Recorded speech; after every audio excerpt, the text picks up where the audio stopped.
Salama Tabora mahususi kabisa kwa ajili ya mechi yetu dhidi ya Young Africans kwa tarehe 12 katika uwanja wa Ali Hassan Mwinyi.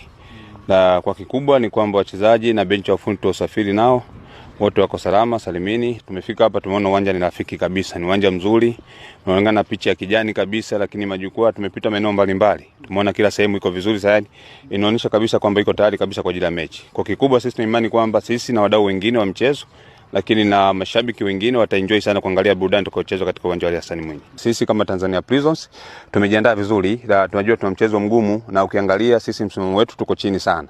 Na tuna mchezo na mtu ambaye anaongoza ligi, lakini sisi nafasi yetu ni kujikwamua kutoka chini kwenda juu. Kwa mchezo na imani tutakuwa mgumu, lakini naomba waende kutupa support kwamba kama mechi itakapokuwa tarehe 12 waje kwa wingi, waje tupe support kubwa sana ili tuweze kutimiza ahadi yetu ya kupata pointi 3 na tuweze kujikita katika nafasi nzuri ya ligi.